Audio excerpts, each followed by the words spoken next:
It takes an almost impressive amount of arrogance to govern Scotland so badly over devolved issues and yet believe, contrary to the fact that support for independence is polling at a maximum of 30%.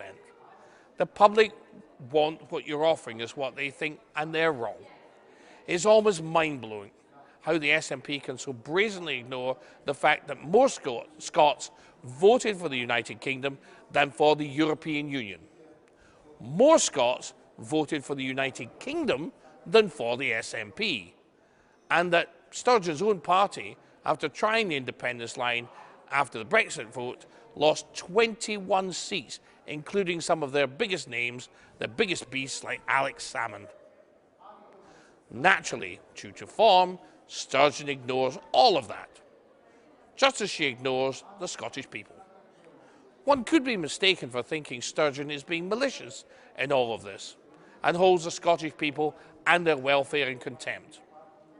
Others may conclude it is an almost disturbing Orwellian repetition of dogma sticking to the only thing she knows.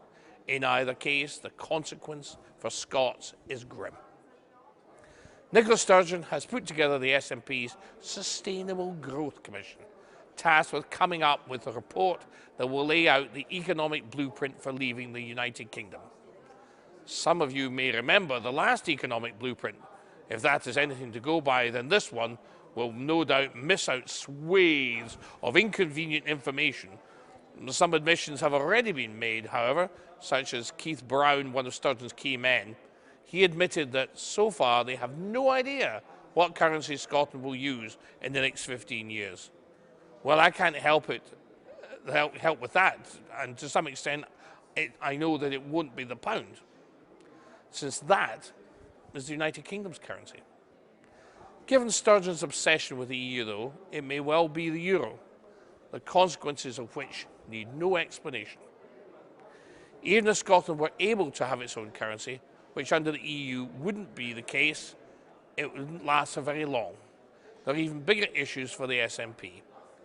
Professor MacDonald of Glasgow University's Adam Smith Business School has already come out ahead of the report on Friday, saying that Scotland would somehow have to raise tens of billions of pounds in foreign exchange reserves in order to provide protection to its currency.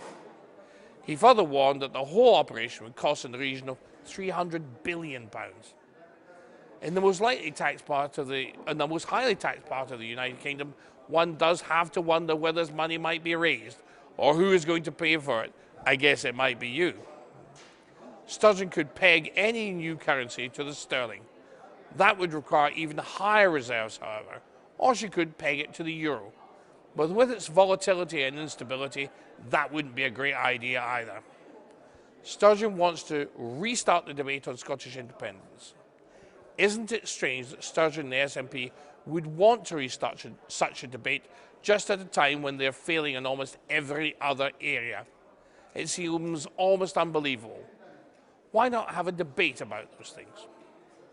After all, it is like Sturgeon and the SNP to try to exploit divisions, ignore the voice of the people, and dogmatically proceed in an almost authoritarian fashion towards her dream, her nirvana, no matter what the cost and what people want and how much it costs the taxpayer. Interestingly, yes, Edinburgh North and Leith Group said that in order to truly function and flourish as an independent state, Scotland needs at its disposal the full range of monetary and fiscal levers. How funny the SNP and pro-independence movement are arguing for monetary and fiscal powers that they would lose if they were to join the EU.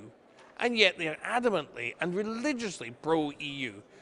How telling that they do not wish for other EU nations to have those same monetary and fiscal powers.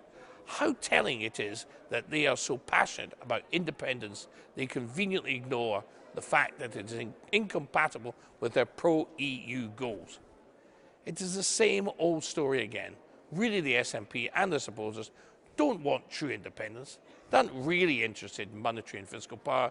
They would gladly hand it to the EU as long as the UK don't have any input. This isn't about independence. This is about hating the UK. It is a sad stain on Scotland that effectively an English hate group has assumed control. Thankfully, the majority of Scots neither support nor buy this nonsense. Perhaps Nicola Sturgeon is going to launch a new cryptocurrency with as much volatility and unpredictable as most of the SNP's policies and actions. The truth of the matter is, an independent Scotland under the SNP is non-existent. It is a choice between a nonsensical currency pegged to one of disproportionate value to our own, or pegged to a volatile currency heading for disaster and collapse, with a euro that has German banks in trouble and has Italian banks in trouble.